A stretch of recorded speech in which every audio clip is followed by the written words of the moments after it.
Hey, guys, this episode is brought to you by TeePublic. You guys know TeePublic. I've been with TeePublic forever, since the Schmodown days, since the big thing launched. If you have a Sith Council shirt, if you have any of our shirts, you got them from TeePublic. From over the years, we've been working with TeePublic. When I went out on my own, they were one of the first calls that I made. So not only can you get all of the branded merch from this show, T-shirts, stickers, phone cases, mugs, all that, when you are on the site, do a search. You're going to discover something that you like, especially in this space, man. An artist uploads new work to the TeePublic marketplace every 5 seconds. Because of the thousands of global artists that populate the marketplace, you're going to find designs you won't find at a big box store, especially if your interests are super niche. Doesn't matter what you're into, you can find it on TeePublic. You want a graphic tee of a cat riding a unicorn? Check. A t-shirt with your favorite movie quote? Got it. You want merch for the big thing? Hey, that's what you want, obviously. I've been using TeePublic forever. If you guys know me from back in the day, I've been talking about them that long. So it was obvious that I was going to be using them again, and I'm so glad that I did. So many of you guys, when I see you at some of the events, you're wearing the big thing shirts, and it all comes from TeePublic. And browse around on my link. It's going to be in the iCard right there. It's going to be in the description right there. Browse around. You will find stuff that you like. So I'm happy that they're on the show. They're sponsoring the show now. TeePublic, everybody. Check them out. What's going on, everybody? Happy Thursday. We've got a show here for you today. It's me and Brett Sheridan. But guess what's going on in the world of news? Listen to this Del Toro thing about him in Star Wars. I knew it. 6 years ago, I knew it. You know why? Because he told me and Perry Nemiroff. But we never said a word. But he just admitted it. So now I can say, I remember when he told me. He did tell me what it was about, and he kind of hinted about it. I can't tell you all the way through, but if you read his tweet, you kind of know what it was about. There's also a lot of other things. Speaking about Star Wars, there was a poll that was going on with Star Wars, One Piece, Marvel, kind of the back and forth of what it all means, the fan bases, and we'll talk about that. Speaking of Marvel, Deadpool 3 is going to deal with the Fox era. That and more on today's show. We're going to really dive into it, and we'll probably talk about eggs. What do you prefer? Scrambled? Fried? Yeah, I'm not kidding you. It's a major topic that I don't care if you want to hear about it. That's the kind of show we're doing here today. If you're brand new to the channel, you've never been here before, we're almost at 100, man. Brett and I were just discussing what's the next goal after this, because we're going to hit it. And we need you guys to hit that button in order for us to do just that. We got the Patreon up and running again. It's the first thing you see. You want to click it. You want to join. You want to be part of it. We're going to do some exclusive stuff there soon. So do it and let the English see you do it. All right, let's get into it. It's Brett Sheridan. It's me. Here we go. It's a big thing.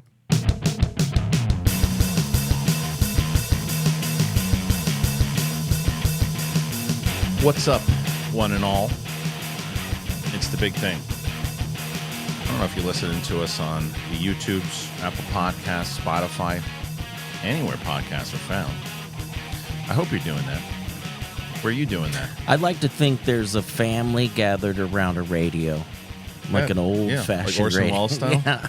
Just ready. Here they are. Here they are, Pa. Our program's on. Our program's on, Gather. Pa. Did you finish your peas, Jimmy? This morning we put Shoes and Beef, our animated show, on the YouTube. Did exactly what I thought it would do. But my kids love it. Like my youngest loves it. Like this morning she's like, put on Shoes and Beef to watch Shoes and Beef, and she's like singing along with it, and she's at the end, she's like, but wait a minute, I don't have brown eyes. There's a picture at the end. Yeah, she's pissed off about that, but she was listening to the credits. It was pretty good. We're going to talk about some things here, Brett. And I thought about it overall. Just a couple movie news stories, because there's a good one that came out with Del Toro. But I was like, let's just mess around today. Eggs? Yeah. I'm serious. I'm curious about the eggs. But we'll talk about that in just a minute. The funny thing is with the eggs, well, let's just start with the eggs. Yeah, come on. Let's don't bury the lead. No, I'm not going to bury the lead. Because I know when we're doing shorts, this is going to be the one that gets like 1 million views. Yeah. How do you like your eggs? That's the one thing. And we want people to put in the comments, how do you like your eggs? Do you like them scrambled? Do you like them over easy? I never got the over easy part, the runny stuff. I never really understand it. People love it. Fried eggs, fried egg sandwich, but a little bit. Like when you go to a deli in New York and you put the fried egg with the bacon on a bagel with a little creme chess, it's great. Not usually what I prefer. I prefer the scrambled. Your scrambler. Yep, I prefer scrambled with a little salt, little pepper, Okay. little parsley, just a little bit, Fancy. a little bit, and then and I'm off to the races. I'll put like what I do sometimes on an English muffin. I'll put a little cream cheese, just a little, on English muffin. Toast it real good. Put a little piece of turkey bacon on it. That's my breakfast. Mine, it takes a very, very precise cook to it. I'm the over medium. Okay. I don't want what does that mean? any of Explain that. to people. I don't want any of that white to be loose at all, but I love the yolk to be loose. Sure. So there's a fine line where they'll make an over medium where there's a little bit of the white. You send it back? No, because I used to work. It's like, I just barrel through it. But I have a method when I'm cooking it myself where I kind of poke little holes around in the white so that it cooks a little faster. Yeah. But over medium's my jam, and like just running out over onto the. Well, you know what I've been doing a lot to my buddy who is a chef. Told me this like when I was in that. Remember that 2016 freaking? I was on that diet, dude, for a year, and it was the best shape I was in my life, and I was the healthiest I've been. I want to get back to that so bad. I was at like under 200 for the first time in God knows how long. But anyway, one of the things that I would do every morning was 4 eggs a day in the morning, but it was 1 egg yolk and the rest of it egg white, and it was great. And I would put it with 1 like slice of like wheat toast with it, and fantastic. But sometimes you can put just a little, so like a sprinkle of garlic powder in there too, and that'll give it a little kick. But I love eggs. The tough thing for me is if I'm trying to do the low carb thing. If I got that loose egg, no, I'm saying I like eggs with toast. Yeah, right. But if I'm trying to do the low carb thing, that runniness just is, I don't know where I'm supposed to put that, because that was to just be sopped up with the. So then I'll try avocado underneath or something. But it's oh man, the struggle is real. I got to tell you what the struggle is, and I know this. There's always that, and I've answered Twitter polls with this. People will say, "What's the one hot take on food that you have that everybody loves that you don't?" If I could physically have a fist fight with an avocado, I would. I hate avocados. Really? I know. Oh, I hate love it.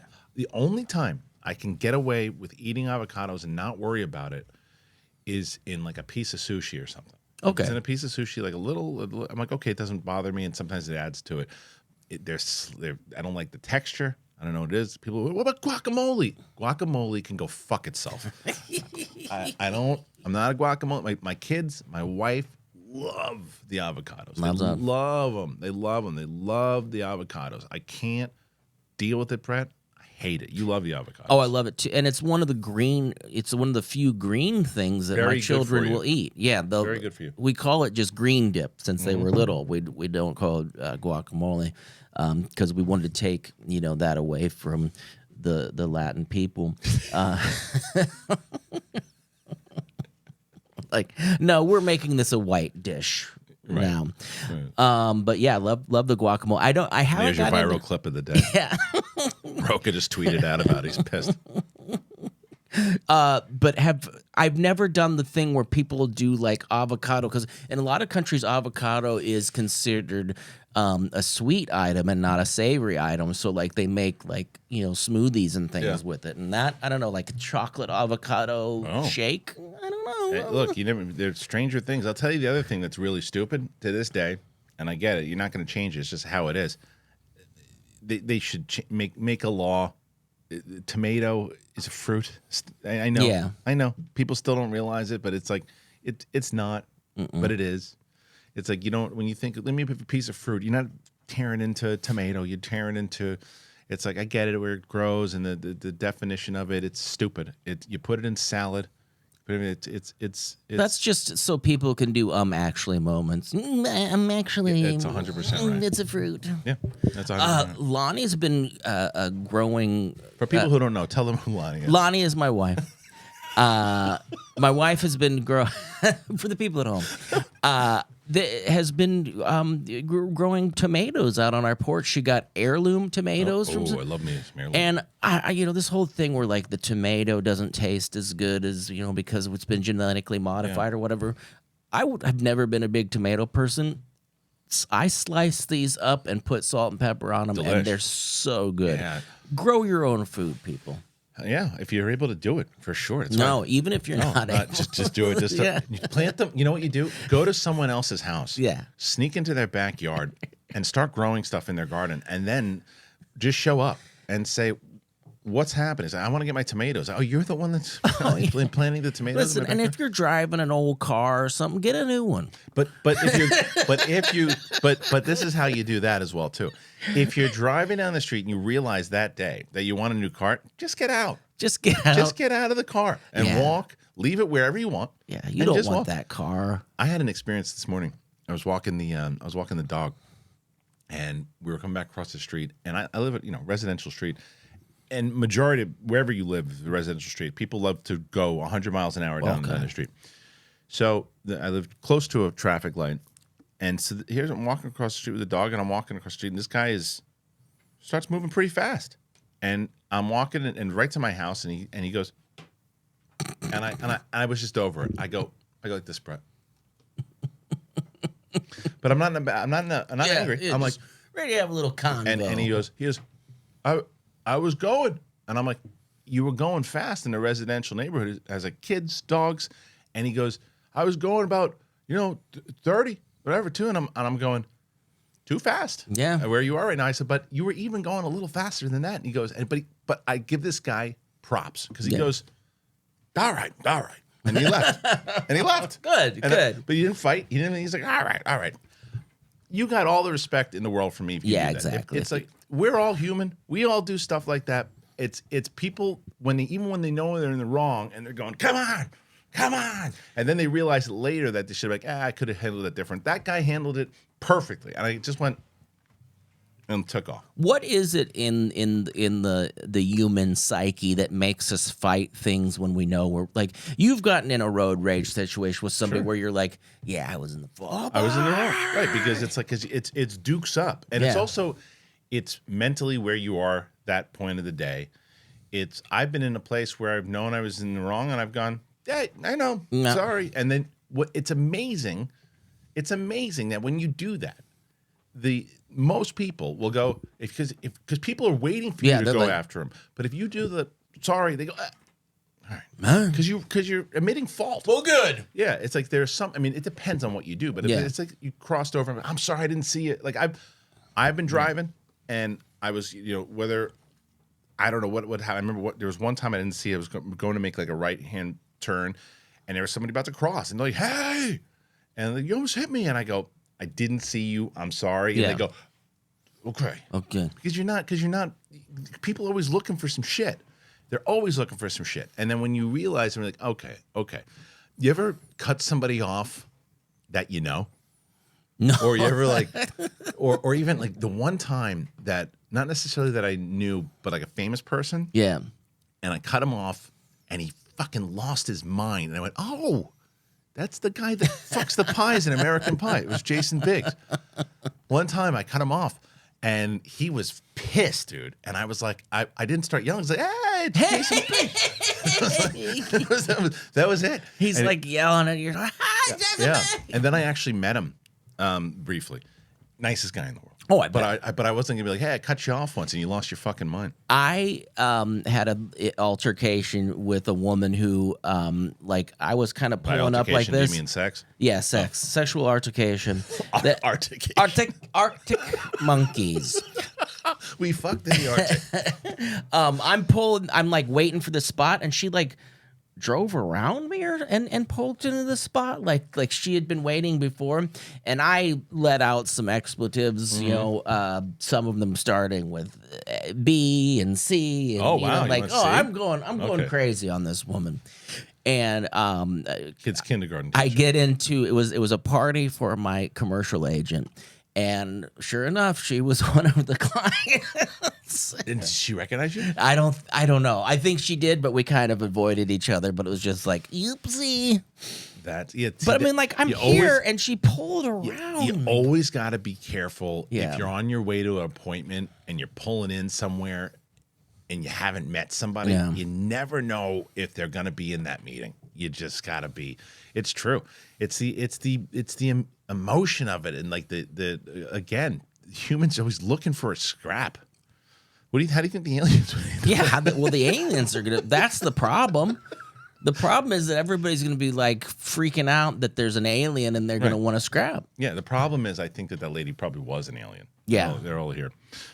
Speaking of aliens, the Star Wars has a lot of aliens, and Del Toro, man, our buddy Josh Horowitz on the Happy, Sad, Confused podcast talked to David Goyer.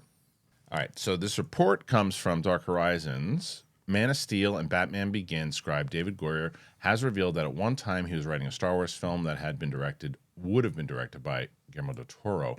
Appearing on the latest episode of Josh Horowitz's Happy, Sad, Confused podcast, Goyer revealed the information whilst talking about the recently finished second season of his acclaimed Apple TV series Foundation. Goyer says that the unproduced Star Wars screenplay was done about 4 years ago, and it's a cool script. Separately, he also wrote a scriptman for Origin of the Jedi film that would have been set 25,000 years before the events of the Skywalker saga. That puts the project in line with the same time period that filmmaker James Mangold is planning to tell his Dawn of the Jedi film. Following that reveal, Del Toro confirmed the news in a social media posting, saying, "True, can't say much, maybe 2 letters, J and BB. Is that 3 letters? Neither Goyer or Del Toro are writing or directing any of the upcoming Star Wars films. Goyer did work on a published Star Wars property with the Vader Immortal game." Okay, so that being said, what I can say is this. I had Perry Nemiroff and I think Perry had Del Toro in for Collider at one point when we were talking. It was 4 years ago or around those lines, and he told us exactly what it was that he was working on, but he asked us not to say anything to this day. Wow. Never said anything. Never said a word, but now that this came out, I still not going to until the actual words come out. I mean, if you put it together and you look at what you can guess, you see the J and the B and the B, what would you guess? That would be JBB. Perfect. I honestly was looking. I'm going JBB. I want you to guess. Oh, Jabba. I didn't say anything. I didn't say it. I said I want you to guess. I didn't say a word. And then Bork Blarnstern.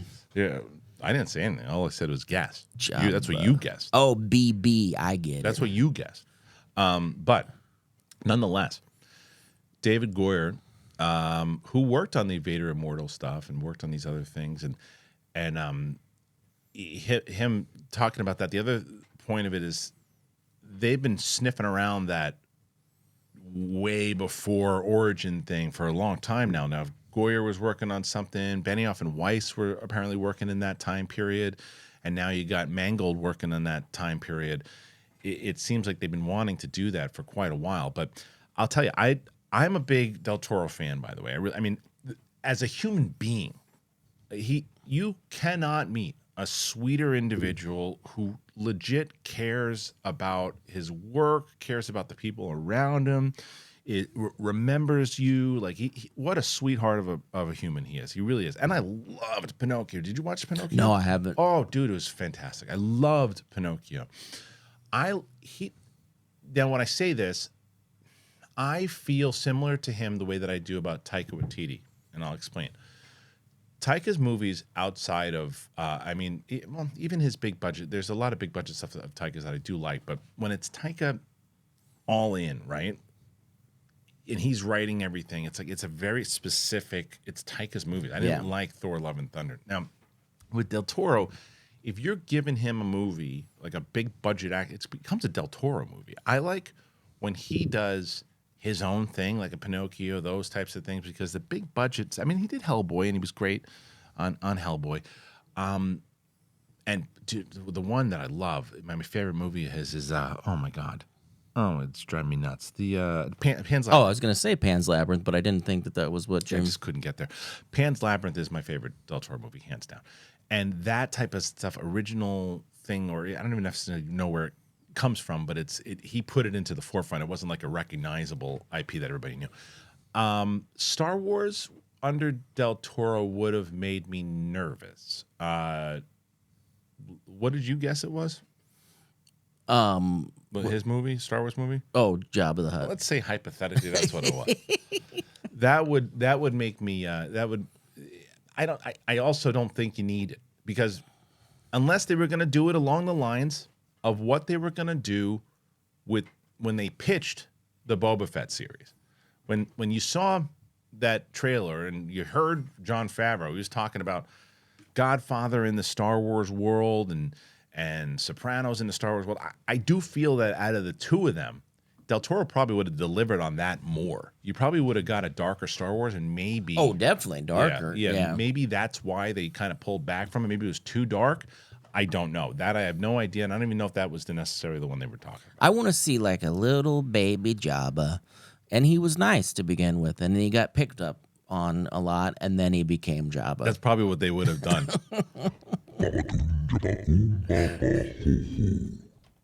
Oh, it's okay, Jabba, honey. No, you need to just keep your head up and just keep going to school, and eventually those bullies will be your friends.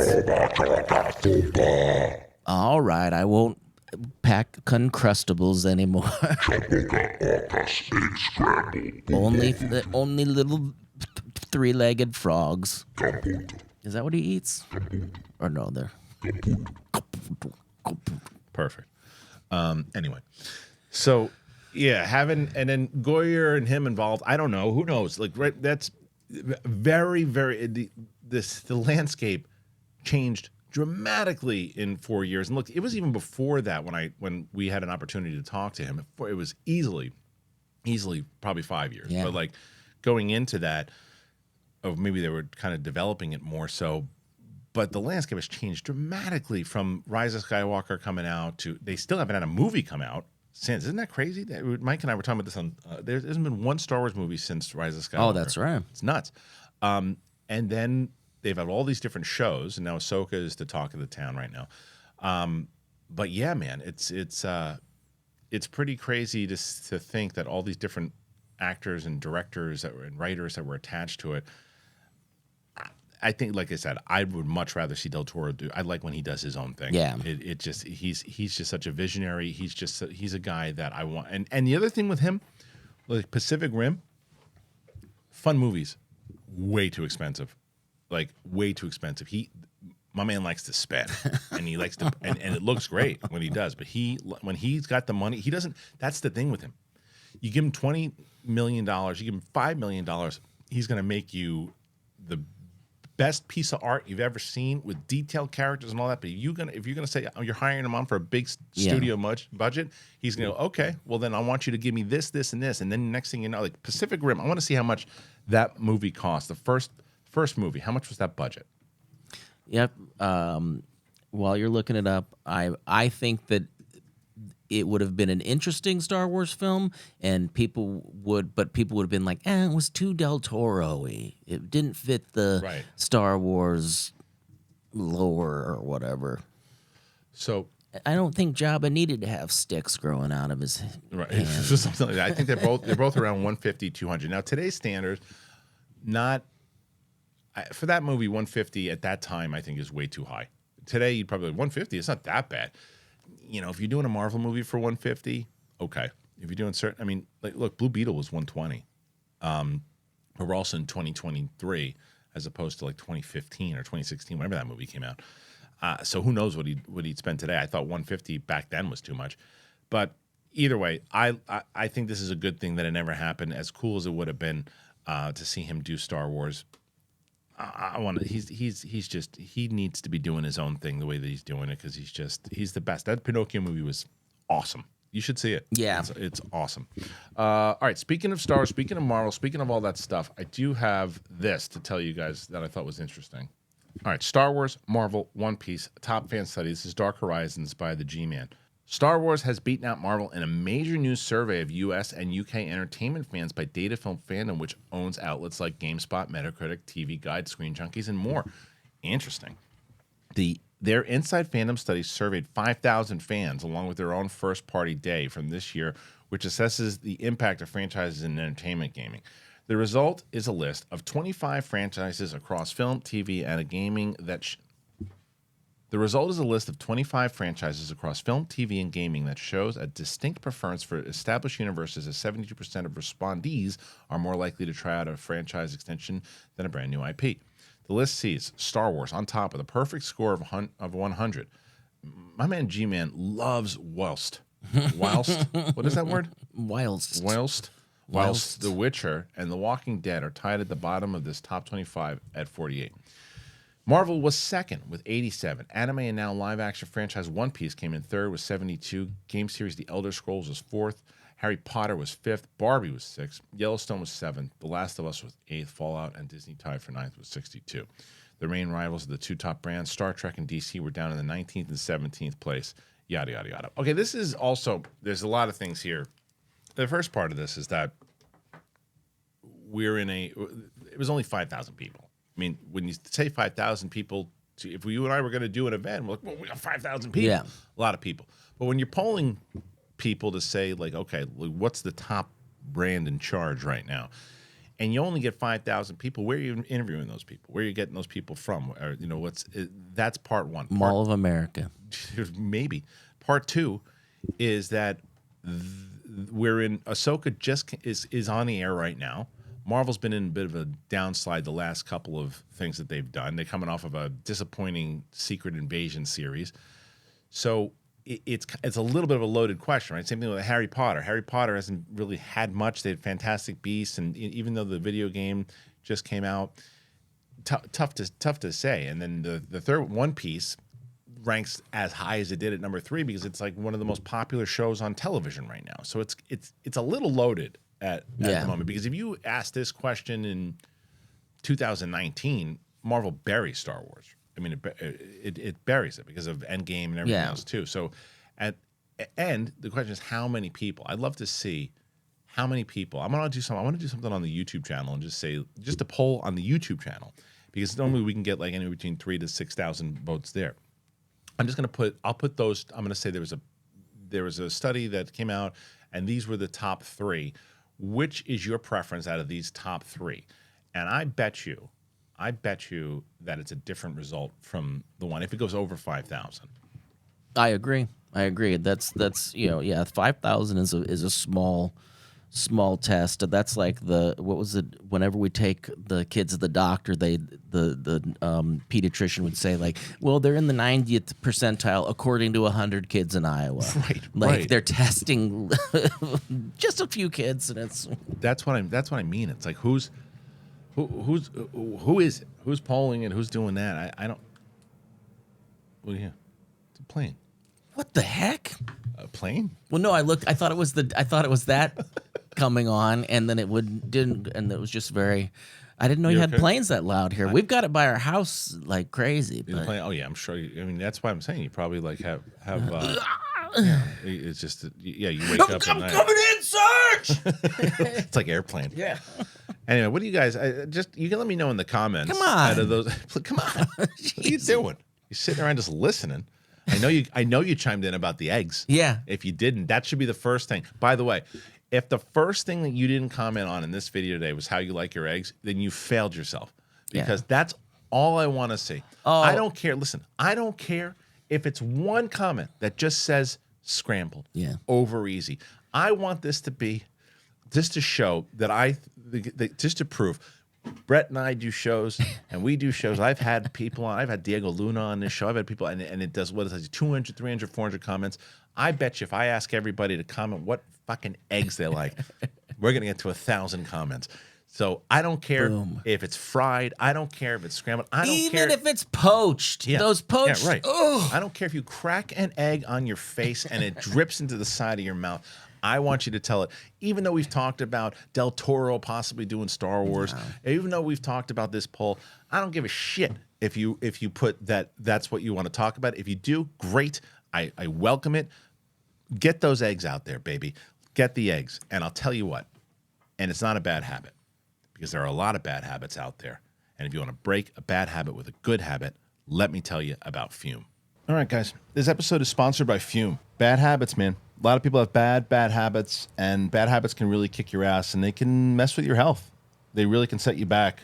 I've seen it, been around it, and I know. And when you see this, the first thing you go, well, what is that? The first thing you should know is that's not a vape pen. It's not electronic. It's natural.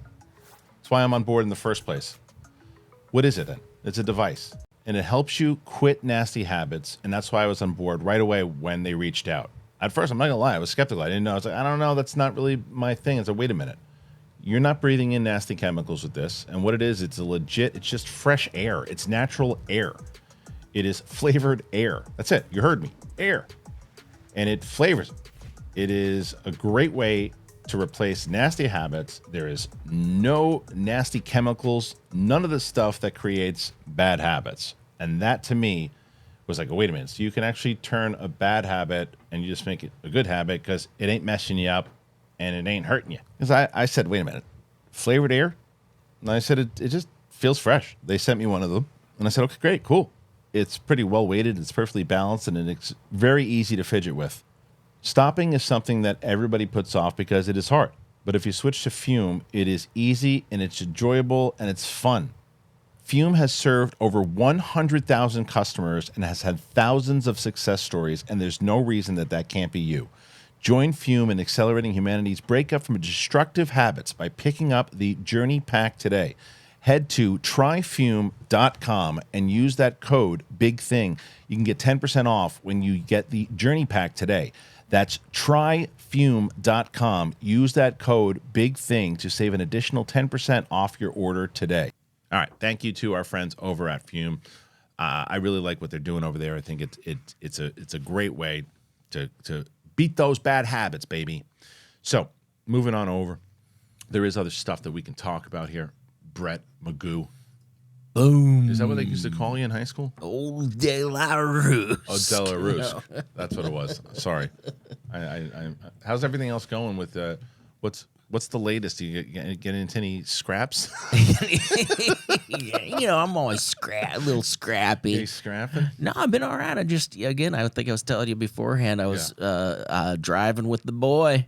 Oh, yeah, tell me. He's got 3 more classes left, and I get to, like, chill. Like, I'm sitting there, I'm like, I'm trying to be all cool, Dad. I'm like, yeah, no, you're doing great. And he's doing a great job. And then I was telling you, last night, he was pulling into a parking spot, not any sort of weird, crazy parallel parking. Right. Pulls in, kind of hits the curb. It's a nice rounded curb, so I'm like not like freaking out. But it kind of jarred him a little bit, and then he slammed on the gas instead of the brakes, got like an inch away from the car and stopped. And I was like, I'm up. Yeah, we're good. He's like, why did I do that? And he was just like, oh, I'm like, so is he? You won't do it again. Is he athletic? Oh yeah. Okay. Yeah. So is he clumsy? No, not at all. The reason my oldest is very clumsy. My youngest is not. But it's weird because my youngest is a little bit more, and she's more coordinated and she's more athletic, but she's more accident prone. And I remember Blake, there's a video that we showed it's the scariest thing you'll ever see for a parent. But so Brett showed this, I think it was on Collider Live, and they were coming out of this, was it the gallery? Yeah, came running out the back, and a car hit him. But he didn't get hurt, thank God. But it was as a parent, it was terrifying. I can only imagine what it was like for him. But he gets himself in situations like this. Yeah, this was just, and it happened to our friend Leaf. His daughter pulled up into somebody's yard doing the same thing. It's getting used to that, which one's the brake, which one's the gas. And it's, once they hit it, it's almost like you're being electrocuted and you're stuck in that position. But yeah, I think both of them worked out fine. Ours could have been worse. Well, no, they could have both. She could have ran into the house. It's like one of those videos you see scrolling on Instagram now, like all these different things that kind of pop up. But I was just like, we were like kissing that bumper on that other car. That's why you just go to parking lots. Yeah. It wasn't even, it was like he had plenty of room. He didn't have to do like the back. It was just like a quick little thing. I'll drop him off at soccer. But we're getting him, I let him drive home from school now. When you and- have moments like that, though, do you just go, maybe you just stick to the bike? Yeah, you know what?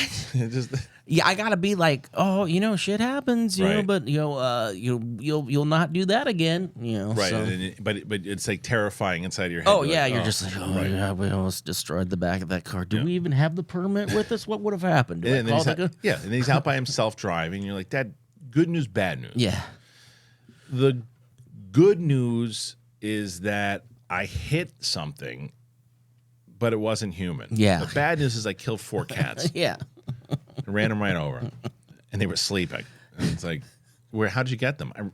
Well, that's the other part of the bad news. It was in someone's living room. It's so I look back at driving stuff, and a buddy of mine slammed into like one of those poles just Yeah. in a parking lot on an accident Right. coming around. Like there's so many dumb things that can happen. And Well, especially when, well, that's the ironic part of it is that happens to you when you're first learning how to drive, and then once you start to get to that 80, yeah, 81, 82, then you're just like, it starts to go. And you're like, I was thinking about this morning. It's like my youngest was talking about it because her birthday's coming up, and she's like, and then I'm gonna be 7, and then I'm gonna be 8, and then I'm gonna be 10. I'm like, yeah, she's gonna be 10 in 2027. And I was like, thinking about when we were kids and thinking about like what 2027, what we thought it was gonna look like, and we thought there was gonna be flying cars, of course. and all this. And I was thinking about it though.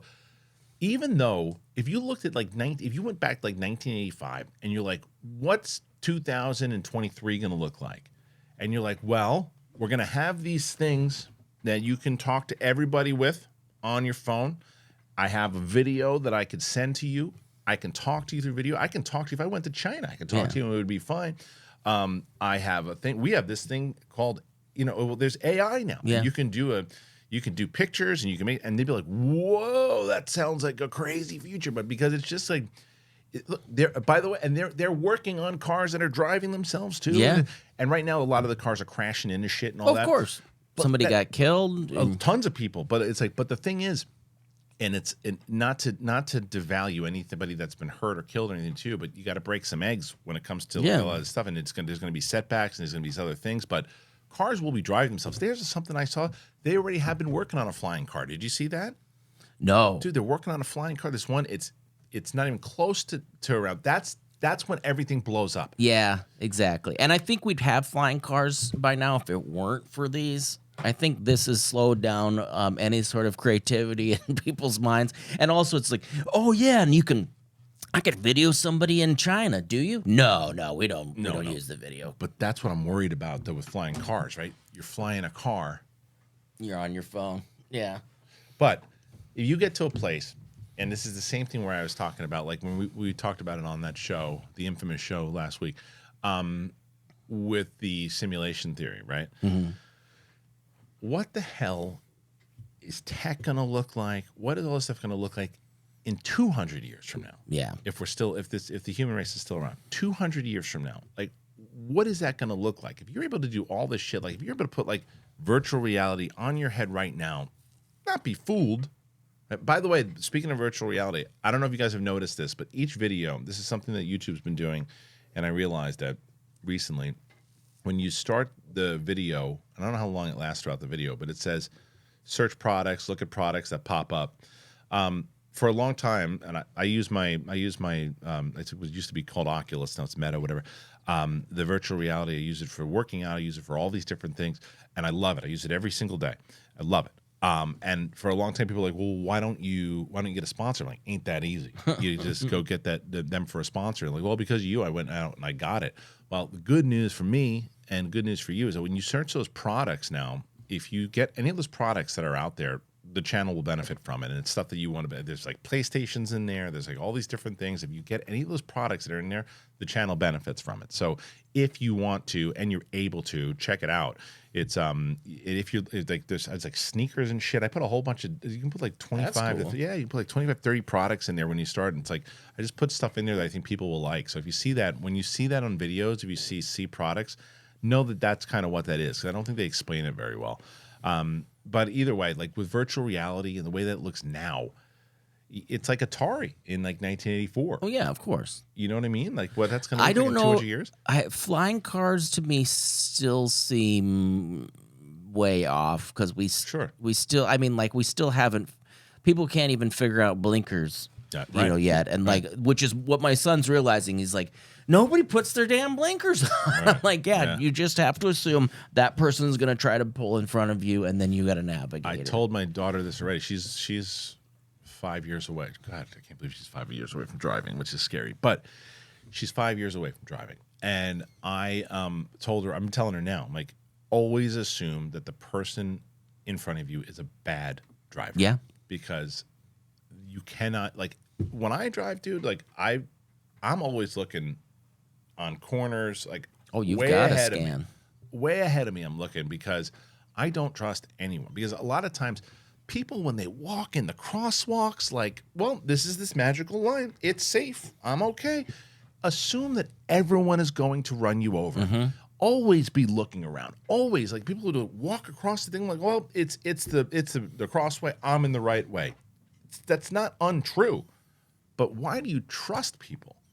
It's like, Yeah, my biggest pet peeve though is too is like it's dark out, you're dressed in all black, and you're Right. on your phone not paying attention, and I'm trying to take a left, and it's like suddenly you appear out of nowhere. It's like I'm telling you, man, you got to always look at human error. Just like we were talking about before, like I said, the accidents happen sometimes, and it's do not always be on the lookout, always be on the defensive when you're driving. Always be on the defensive. Never assume that the person in front of you is going to do the right thing. Always assume they're going to do the wrong thing. I think that I've been in jinxing it now, but I've been in very few accidents in my life, very few, and I would say maybe one of them was my fault. And what I was doing was there was like all these different cars coming in, and they had slowed down, and I'm like, okay, I can get through these cars because they'll slow down, and I'll make the left now. And I made a left, and as I made the left on the far lane, somebody came flying through it and nailed me. I was in the wrong because like I made that left, didn't see them. They were in the right from where they were going. They were going fast, but didn't matter. So I was in the wrong on that one. But same thing. That person, look because the person, me, was doing the wrong thing. Look. Because I'm always paying attention at that, like on the opposite side of that. If I'm driving down that way, I'm like, is there any asshole there's a blind coming? spot. Yeah, man. Always. I think the big thing is that gets us in trouble is anytime. I think accidents happen anytime somebody's feels like they're in a hurry unnecessarily. Like if you don't, most of us, even if we're running late, don't need to do stupid shit and pull across things and drive around people and stuff like that. And that's where the accidents happen, is when you're in a hurry and you're just not paying attention. I was that same spot where I got hit years beforehand. I almost outran a cop, meaning I was coming through and I don't know what I did. I either had my blinker, I did something blinker or went fast, or maybe I just went past the red light or something along the lines. And I remember going, oh shit, I think that the cop's gonna nail me here. So I'm like, and that all those people were coming through, and I was like, if I make the left, all these things are gonna come through. He's gonna probably just give up. And this one car went through, and then all the traffic came. So like, the cop comes up behind me, whoop whoop. Like, but I was like, had I gone through because my apartment at the time was right there. So I would have been able to get to the apartment, run upstairs. And I always wonder what would have happened if I would have gotten away, but I didn't. I got nailed for a speeding ticket. Or was it speeding? I don't remember what it was. Anyway. So let us know, speeding tickets, eggs. What do you got going on there? I want the eggs. I want to know. That was a weird egg thing you like. What unpopular opinion? I like just eggs cooked on a sidewalk. Yeah, right. I'm telling you, what I want to see is I want brand new people to this show who've never seen it before going into the comment sections and just seeing comments about eggs. That's all I want. Scrambled, fried, scam. I want like for this why does this video have 1,000 comments? Because it's because eggs. Like I don't care if it just says eggs. If I have to go through every comment where it says like sometimes it just goes to spam. And it's like because people are just writing eggs. I don't care. I don't care if you write eggs 47 times. I want this video. I'm in that kind of mood today. I just want eggs. eggs and cheese, eggs and bacon, Oh. eggs with a side of turkey sausage. I don't care what it is. Buttered sausage, butter sausage, kiss on the lips. So I do eat jam. I buy honey and I kiss it on the lips. so funny. He did a couple more. Jeff Richards, who did that video. I don't like when people steal the video though, put it up and then start getting hits on. Like I've seen people using his video, and then they put it on TikTok and they get like millions of views. Stitch it, yes. Stitch incoming. Stitch is different though. I don't know like Stitch is when you're reacting to it and you're kind of giving promotion to it. But how is it there are people that are TikTok famous for watching somebody's video and just going, you mean? It's my favorite video. Oh, I hate. Oh, that. Are you still getting? Yeah, every day. I bet if I opened it right how there. How many views is? I want to see how many views it has. If I open it right now, there's at least one like for it. Okay, so tell me how many views it has. Right, I'm gonna guess. I'm gonna say 2.1 million is how many views. So we did a video with Brett, we've talked about it on here on my Instagram, where he's reviewing to. Oh, have you seen Elemental yet? No, that we got to watch. So I haven't seen it yet. We should do. So I've been doing I just did the One Piece reactions. I did Ahsoka one. You and I should watch Elemental together. Oh, definitely. And probably get 7 million views. All right, what do you got? Well, I mean, it's just click on the video. But this was like recent. This was yesterday that it came up. It's got. I got to go to the original.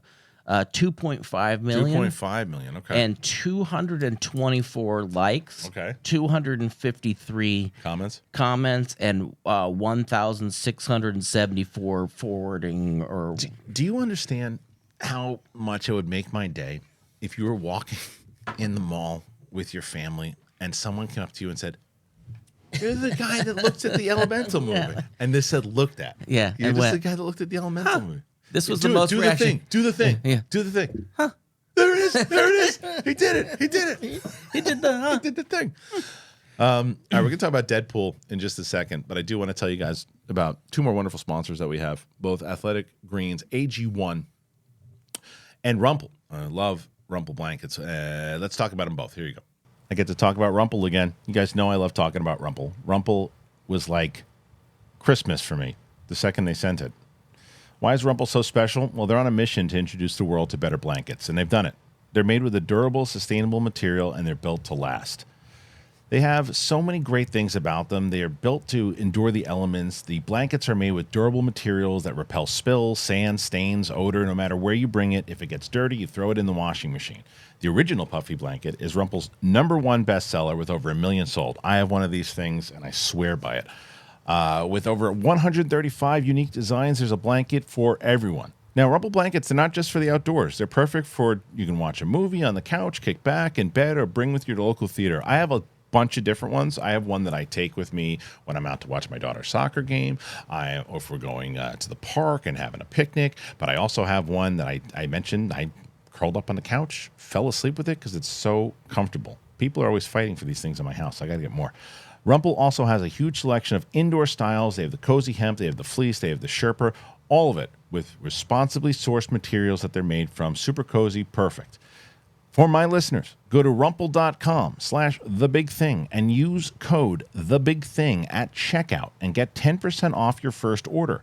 rumpl.com/thebigthing. I promise you that this will be the one that you say, "I'm so glad I finally listened to you. I got a RUMPL blanket." And do it, do it, do it, do it. I can't go a day without talking about AG1, and I'm not just talking about you guys. I talk to all my friends about it. I talk to my family about it. I love AG1. I wake up in the morning, the first thing I do is I have this zoo cup that I've talked to you. I don't know where I got it from. The zoo, apparently. But I put AG1 in there, and I gave it a try a long time ago because Brett Sheridan wouldn't be quiet about it, and he was right. He was absolutely right. I drink it right away. I drink it right before my coffee, and I'm just ready to go.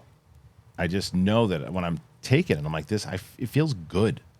I'm not a big vitamins guy where I'm taking 87 vitamins throughout the day. I take it all in one shot. I put it in the cup, and I'm feeling good.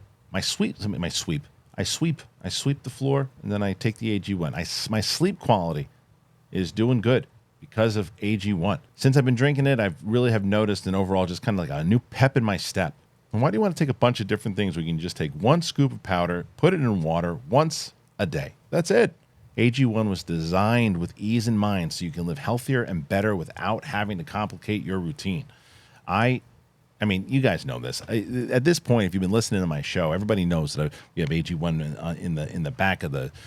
You can see it on camera. You can see it. I talk about it all the time. I get people commenting that they were signing up for it, and so many different people have been signing up, and I'm so excited that you are. It's delivered every month. It's been very easy to make it a daily habit. I get the travel packs, and I'm going to need those travel packs. I'm going on vacation soon. If you want to take ownership of your health, try AG1 and get a free 1-year supply of vitamin D and 5 free AG1 travel packs with your first purchase. But you have to go to drinkag1.com/bigthing. Drinkag1.com/bigthing. Check it out now. I love AG1, man. I really do. Brett and I were just talking about it. Your wife does the AG1 every day, right? I make us one every morning. Like It's so good. I'll set it off. It's with her little bag to go, and she's like, "Oh, did you make my AG1? Thank you." It's so good. She adds a little cinnamon to hers to mix it up a little bit, and it works. It's really good. Yeah, I might try that. I have it every day. I tell you, I still have that zoo cup. I have that zoo cup that I use, and and then I snuggle up with a Rumple blanket. So. Yeah. Once again, guys, if you're able to, and you're able to, I cannot thank you enough. And I've been writing this in the comments lately because I've told you guys about this, and people have asked how to support the show, and you really do. Like this is what keeps us going, and we're able to do this is because we get more sponsors to keep us doing the show. If you have the means to, and you can purchase one of our sponsors, it really does help. And I've gotten people who have been doing it. If you can do it, please don't just shine it on. Shine it on? Shine it off? Don't shine it off. Don't shine it off. Shine it on. Why are you shining me off? Because if you can do it and you have the means to do it. I don't even know what you're trying to say. Shine it on. Why are you shining me on? Isn't that a thing? Shine me on? That's what my wife was. Are you shining me on? Is that what it's called? I don't know. Well, don't shine me on. Signing me off. Don't sign it off. No, it's not sign it off. It's shine me on. Listen, and even let's bring this up again. Even if you don't have the means, take out a loan. Sell your car and get Athletic Greens or Rumple blanket. Credit card debt will go away at some point. Yeah, you need a snuggly blanket. You do need that blanket. I'm not even kidding. The blanket's amazing. But they shut down their channel. They were telling people just to take out loans to get all their just to get a Rumple blanket. What? I bought half the stock. Why? They told me to. Yeah, they told me. They told me to. They said Rumple blanket was that good. Look, the fact is, it was that good. Should I have sold both my houses in order to? No. I don't know. That was a great old SNL. Was the book? It's like, saving money. It's like, I want to get a new boat. Do you have money for a new boat? Well, no. It goes, well, then don't buy a new boat. Don't buy shit when you don't have money. I know. It's true. But in this case, find it. Find it. If you have the means. If you have the means and you know somebody that would loan you some money, Look, like we said, we got good stuff. So you want to check it out? The link is in the description. The comment is always the pinned. It's the first pinned comment, so check it out. All right, I want to say about this Deadpool thing. Deadpool 3 deals with Marvel's Fox era, to which the internet said, no shit. Whilst Fantastic Four and eventually the X-Men are being fully rebooted for the MCU, the upcoming Deadpool 3 will see its pre-existing Fox Marvel franchise officially going full Marvel Studios. In doing so, it'll deliver the first R-rated Marvel Studios film and the first to properly integrate Marvel characters from Fox's films into the MCU's narrative storytelling.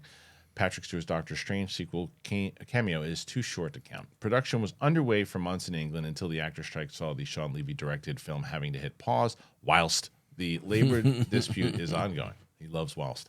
Once over, it's expecting filming will begin again right away. Speaking with Total Film via /film recently, Levy says, acknowledging the history of the Fox side of Marvel in the film isn't just for laughs, it's actually fairly crucial to the whole movie story-wise. Levy says, Deadpool and Wolverine are iconic Marvel characters, more specifically, iconic Marvel of the Fox era characters.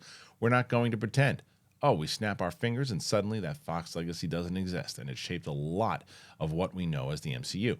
Fox also shaped Ryan's career, Hugh's career, and my career, so there's a lot of history there, and there's a lot of Marvel history at Fox, and certainly is a part of our storytelling. Another part of that production that Levy was adamant about was going practical where possible. Love that. Marvel films in recent times have been heavily criticized for their over-reliance on digital effects and a post-production pipeline problematic enough it has led to Marvel's own in-house VFX team becoming the first VFX workers to vote on unionize. Deadpool 3 is using location shooting for the portion of the film. Doing so led to the leaked set photos of Deadpool and Wolverine being photographed fighting on Norfolk Beach in the UK. Levy acknowledges the leak being an unfortunate cost of doing what they're doing. He says, "It bums me out that the photos have leaked, but this is the price we pay for committing to relocations. I made a decision very early in prep that even though Deadpool is now in the MCU, I didn't want another Marvel movie shot on green stage with digital set extensions." With the production on hold, he says that he's frustrated but feels bad for his colleagues on screen who have to keep eating obscene amounts of protein. It's still, boiled chicken 17 instead. So there's a lot of stuff he says in here that I like a lot. I love the fact. I think that the practical effects, it almost seemed at one point we were getting back to a balance of practical effects and then, CGI, but then with the pandemic and everything too, and with the creation of, like, say, the volume, became more of a reliance again on the special effects, and especially the Marvel movies have really, to me, a lot of the superhero movies have overdone it with the special effects and the big green screen stuff. So to see more practical stuff, I think that's going to enhance the movie. I think it's weird. And maybe that's one of the reasons, right? Leaks and expenses, and it takes longer. You look at something like Andor, right? Andor was shot on it's one of the reasons why I think it was so highly regarded, because it looks so much more real than any of the other Star Wars stuff that they're doing. But it takes like 7-8 months, as opposed to just being able to get into the volume, get a quick turnaround, go. But what do you think about some of these comments? I think they're the best comments I've ever heard. Ever. In my life. Better. I'm a big fan of the practical stuff, and I do think that, if we can do it, let's keep that going. You just always can see it. It's mostly when, like, people are flying in the air for some reason. Their limbs become like, it's a lot of Spider-Man movements. Yeah, but it becomes fodder though. It just becomes like empty calories after a bit. It doesn't, because you can, even though it looks and these VFX artists are so great. And they're so good, but it's like after a while, it's just like the same. It's like the same thing. And then when you look at something like, have you seen The Flash yet? No. Okay, so my wife didn't want to watch it. Yeah, I get it. Look, when you look at that, there's some really bad CGI, and it's like it could have, like, it's a fun opening, but not necessary. And you look at the way that a lot of the VFX artists have been pushed, and the reason why they're calling for a union, and I think rightfully so. Oh God, they're just pushed to the brink of, like, breakdown.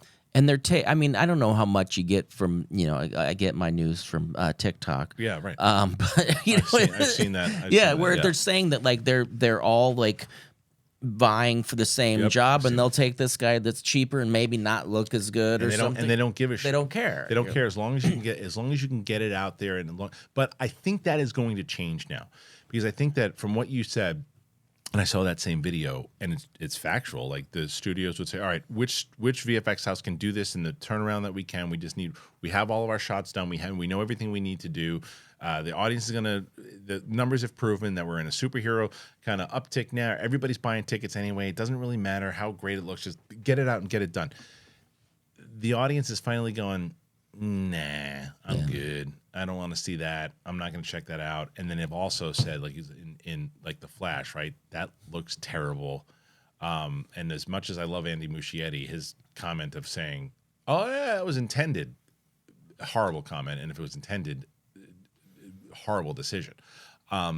So, like, things like that, and it's just exhausting to see, like, the same type of stuff. So to hear this, because Deadpool already, it's another one of those movies where I've been talking about it a lot. The superhero movie, or the superhero movie, more so than the comic movie. The superhero movie is in a place of, why do I need to see this? A lot of these movies. However, there are a couple of exceptions. Like, Guardians was an exception, and there are a few exceptions. But Deadpool is absolutely at the top of the list of exceptions, because the first two movies were really good. They were really successful.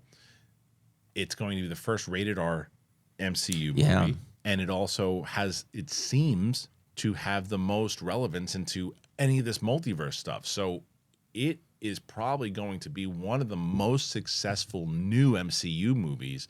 So it's understood, and it's also welcomed. I loved these comments. I thought they were fantastic, but frustrating though too. You know, the idea that I asked Kalinowski this too. Have you been following recently? Like, oh, do you know? We didn't even look at this. Do we know anything that happened with the writers? Oh, there was I had a meeting yesterday. Oh no! Let me check this out. Hold on. Okay, something I wanted to cover. Hello. The WGA and the AMPTP talks encouraging today. Now, this is from yesterday. More negotiations are now set for today.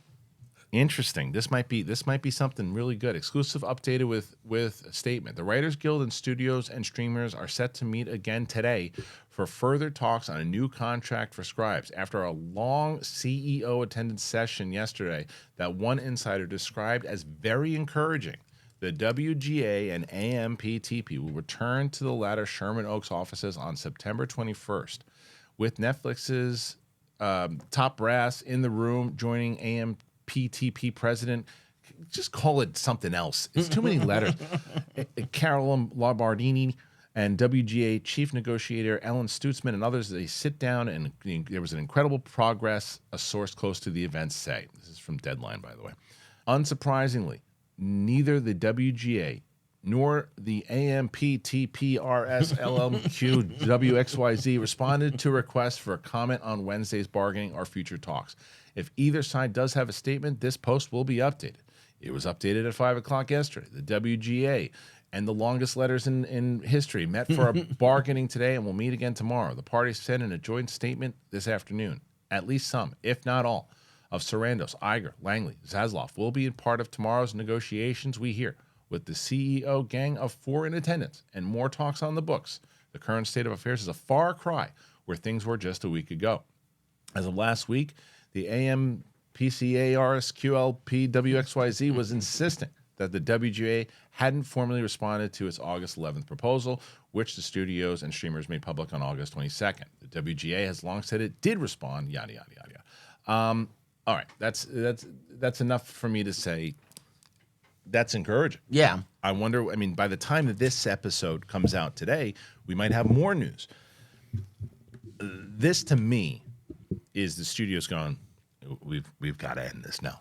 Because if they're walking out, the WGA is walking out going, we're this is encouraging, we're coming back tomorrow. That means they're on a place where it's like, okay, then you guys are, that's more what we want to hear. It's not like one of these things like there's no representative from WGA again. Nope, they're still nowhere near it. This is the beginning of the end. Now, I don't know if it's going to end, because then you got to get SAG in there now too. Yeah, we got the actors, and then there's like a video game one. Yeah. You know, so things are. What do you think? Do you think that this goes? Because everybody was talking about how January was the end. Do you think there's a possibility this thing ends this year? If it does, then I think that the writers and the actors are settling for, well, we did our best kind of a thing. I don't think so. I don't think so. I don't know. They've pushed it so long. Like this is what I don't understand. The AMPTPPTTCC fee. WXYZ. Yeah. What? WNBC. Did they think people would stop striking at some point? Like, I mean, what? Yeah, what they did. I remember there was that inside report that one of the executives said, well, they pretty much just want to bleed out the writers until they can't pay their mortgages and can't do all that stuff. That Ron Perlman came out like threatening them and stuff. No, I think it's the opposite, dude. Like, I've been bringing this up. I think that the report was something along the lines of the amount of money that the writers were looking for would have cost the studios, and again, the numbers are wrong from where I think something upward of like $63 million. But the amount of money that they've lost so far is like 600 million or something along the lines like that. Something like that. I know it's something ridiculous to where you have to have people who, as much as what you want to think about their character, their intelligence is pretty high, sitting in a room going, guys, the numbers aren't lying. We're going to keep losing money. They're not going to stop striking. We got to cave, but we won't say it that way. We'll put it in a way that will give them what they're looking for, and we'll come up with this deal. They had to, because why would the WGA at this point go, you know what, we can't do this anymore. No. There's just they're on the lines, dude. The WGA and SAG will win this war. I mean, they'll win it, and we're gonna find out all the details and everything too. But I think it's finally the studio's just going, we've got to cave. I think. Yeah. What do you guys think, man? You think this is the beginning of the end? I'm glad that I thought about that. It's like that's maybe even could have been the topic of today's show, but nonetheless. But it's eggs. What it takes. I got news for you guys, I think, anyway. Winston and Corey are supposed to be back for Capes and Cows tomorrow. Yeah. So join us tomorrow, man. We're going to be on that show. It'll be Winston, myself, Corey. We'll probably talk about this a little bit more. I don't know if we'll have an update at that point when we record. But anyway, thanks for joining us here today. I'm telling you, man, eggs. I got to hear about it. I want some now. I missed out this morning. I should have. I haven't had breakfast either, so I might do the same. Make sure that you do that. Hit those comments. Hit that like button. Hit that subscribe button, yo. Trying to get to 100,000. We need you guys to help out. I think we can get there, but we need you guys to help us. Speaking of helping us, if you're able to, get one of our wonderful sponsors here today. The link is in the description. Make sure you hit those comments and everything else, too. I said that already. All right, we'll see you on the next time. Bye-bye. On the next time? Sure. Bye-bye. Bye-bye. Oh, Jabba, honey. I know. I'll cut the crust up next time.